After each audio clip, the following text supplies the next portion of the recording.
अफसरान की नाअहली, महकमाजात की मिलीभगत या ठेकेदार की नाअहली।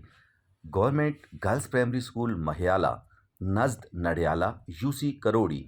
इसका काम 2015 में शुरू हुआ। इलाका मकीन के मुताबिक ठेकेदार शेर अफजल था, जिसका ताल्लुक गांव डमडेरी शेरगढ़ से बताया जाता है और ये CNW का खाता था। अब इतना नाकिस मटेरियल यहाँ पे इस्तेमाल हुआ है, आप देखें फर्श और इसके साथ साथ ये सीढ़ी बनाई गई थी वो जगह जगह से फट चुकी है। और बाहर की तरफ जो सेफ्टी वाल थी उसके भी ना होने के बराबर है। और ये गली में जहाँ पे ड्राइंग के मुताबिक यहाँ पे फर्श था और फिर ये नीचे सेफ्टी वाल बनानी थी, लेकिन फर्श नाम की तो कोई चीज़ है नहीं है। और ना ही आपको इसमें रेत, ना ही इसमें आपको बजरी नज़र आएगी। और दीवार में बस ऐसी हालत है। और ये बाहर की जो वाल थी सेफ्टी वाल, जिसको 6 फीट बनना था, वो सिर्फ 2 फीट बनाई गई है, चूंकि ऊपर की तरफ सारा जंगल है और ये गर्ल्स प्राइमरी स्कूल है।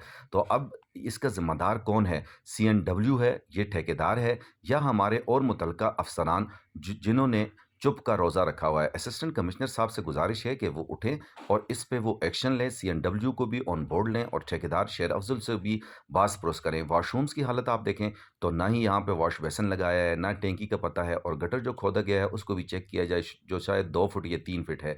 और बाहर जो दीवारों पे कलर किया गया था वो सारा कलर बिल्कुल उठ चुका है, ख़राब हो चुका है, जब तक अभी अभी तक स्कूल हैंड हुआ ही नहीं है। और दूसरी बात यह कि इस स्कूल में 80 बच्चियां हैं और जिनमें सिर्फ एक ही टीचर पढ़ा रही है। और बाहर का ये जितना भी प्लस्तर है वो भी जगह जगह से उखड़ चुका है। असिस्टेंट कमिश्नर साहब ज़रूर एक्शन लें। शुक्रिया।